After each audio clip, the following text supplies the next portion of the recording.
So I'm starting the videos this year for this growing season, and it's I'm kind of looking forward to it. It's kind of cool, the first full year of doing videos on my farm. So hopefully you guys can follow along, and guess we'll start off the year with one of my bad dad jokes. So I was wondering, have you ever heard why you can't tell when a pterodactyl is in the bathroom? Yeah, it's because the P is silent.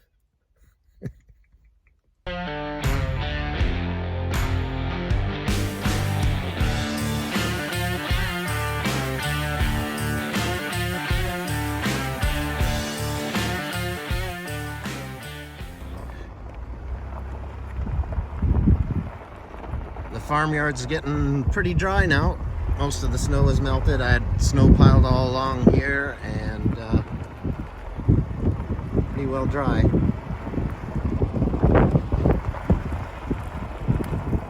It's kind of nice.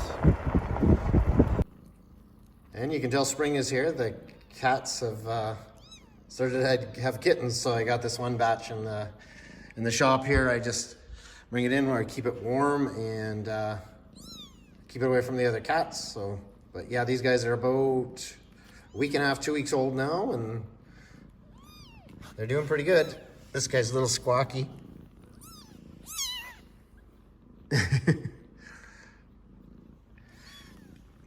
But yeah, I'm sure they'll be good mousers, and pretty much have to have them around the farm here to keep the mice out of the equipment and out of the different buildings. And pretty good, but she's a pretty good mother.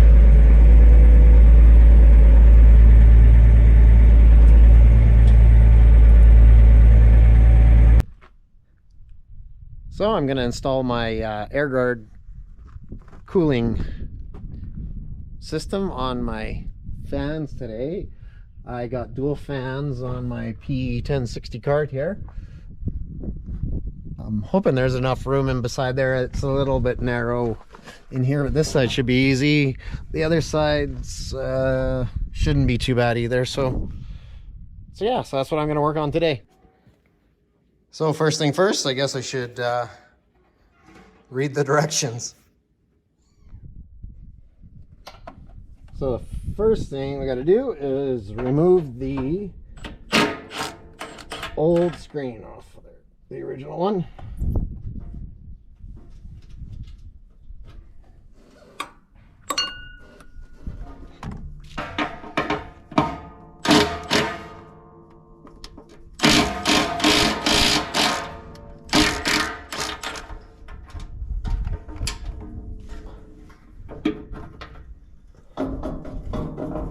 Taking the old fan screen off.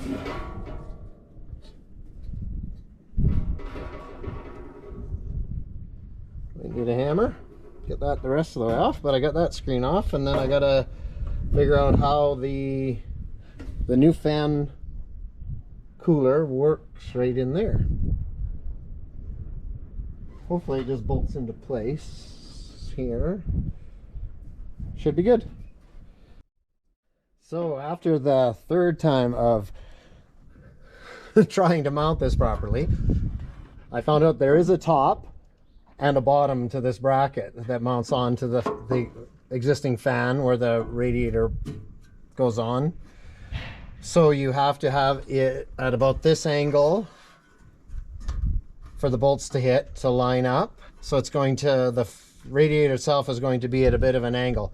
But if you go the other way with it, it actually hits on the frame of the cart. So this is the way to do it, and then it will fit in properly. So you can take the radiator and it will go into place where you can put the pins in. So these are the side pins that go in and hold it into place. Now you have to have it lined up just right to get it to go in.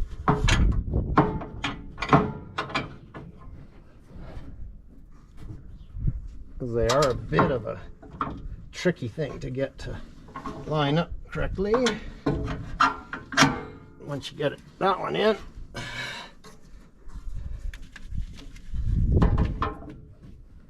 and you can get the second pin in over here. Has to kind of go up and in.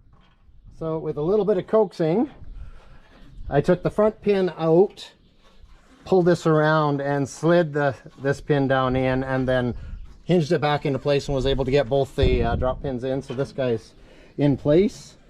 And then you can throw the screen on.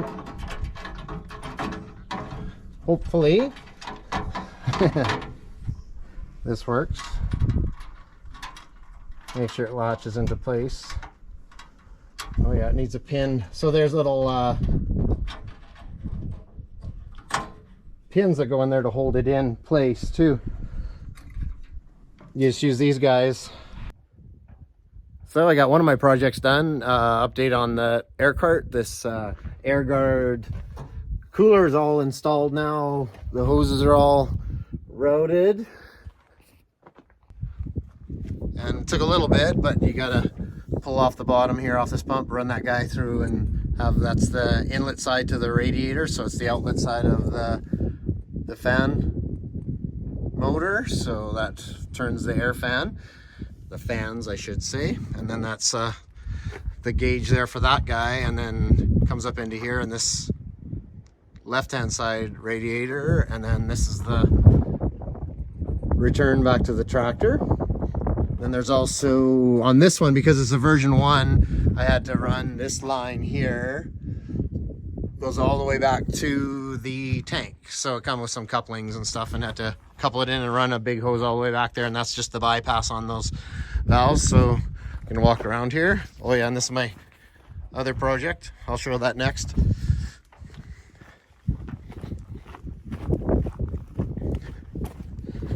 And this is the other side, so you got one on both sides, so it should really be warming the air up going into the air seeder plus cooling the hydraulic oil. So this is the other side of that, so off there where I plumbed it in. And but yeah, it turned out pretty good. I haven't ran it yet. I got to get a few more things hooked up on the tractor here early next week, hopefully, to kind of do a dry run of it, make sure everything's working good.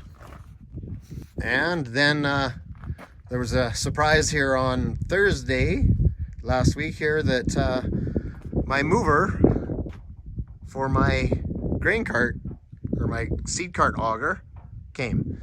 So I got all these hoses and stuff to get figured out. I got this clamped on already, the control handles and all the hydraulic controls for that. So I got some rams to mount, and it come with 3 rams and mounting areas. Hopefully it's not too much welding or anything. It's just mostly just adding in some brackets and getting the rams in place. So that'll lift this guy up and put him back into the cradle and kind of line him up with the top. You get a little bit of a side hill at all, and it's pretty hard to maneuver this guy around. He can be a real handful. Sometimes you fight with it, and guy's tired already from seeding and stuff, and then you're fighting with this auger. So I'm really looking forward to getting that up and running. And then next week I'll work on getting these other roller mounts in place. So I've replaced the one in the middle already there, that guy. It got replaced halfway through seeding last year about, and then I got the other 2 to switch out. They're kind of a rust spot with fertilizer and everything. They can get ate up, so I got agri stainless parts to put into there to replace them. So that'll be nice. That one in the middle was crazy. I just put it in and it was just like OEM. It worked. Everything just matched right up. It was so awesome. So it was great. And yeah, and I'd like to thank Tom Kovacs with AirGuard came out here this week and just checked out and make sure I had everything installed properly. So that was nice. I had a good visit with him. So they're a good company too. So AirGuard and both Agri Stainless and the guy that built my my auger mover, he's out of Saskatchewan. So some really good companies and stuff, and just adding on and making it easier for seeding hopefully this year, and a few little add-ons to the old cart, the 2012. She's in pretty good shape, and I've looked after her pretty good over the last 11 years. So, but yeah, they're hard to replace, these P1060 tanks. They're very well built, so really happy with it. So I'm out here on my home quarter. There's the yard over there, the farmyard. So just checking the soil temps. It's kind of a way of telling when the ground's ready. This year we're pretty dry going into spring, so there wasn't a lot of frost, so it came out pretty quick, and we've had some pretty nice days. Today's a little crappy with some, as you can see, there's some pretty dark clouds to the north there, but yeah, so it's been fairly dry, and we were fairly dry going into fall too, so it is warming up a lot quicker than normal, I think. So as you can see, there's pretty good straw cover here. This field was wheat last year, and it's covered pretty good. It helps retain any snow and moisture or whatever that melted as much as possible anyways. Hopefully it doesn't dry out too much. We have a few of them around here too that need to be picked, but not too bad. I've been picked lots over the years, these fields, so they're not too bad. But yeah, I would just pick a spot kind of off here into some straw, not right into the dirt, get her down in about 2 inches or so, and check. And our air temperature right now is about 8 degrees Celsius, so see where that guy levels out at. It's about 5 right now, it's showing. It's 5 Celsius, about 40 Fahrenheit. Yeah, it's staying pretty much around there. So it's kind of afternoon right now. So normally you do this during the kind of about 8 o'clock in the morning, kind of the cooler kind of soil temps, so you kind of get the lowest. But yeah, that's sticking right around 4 or 5. So it is warming up. I'm still thinking I'm probably a little over a week away from starting, and I'll be starting probably across the road on the canola stubble. I'll be putting wheat in there. So, but yeah, the ground's definitely warming up, and as you can see, there's not a lot of water laying around or much snow left around here at all. You can look almost any direction here and not see any white.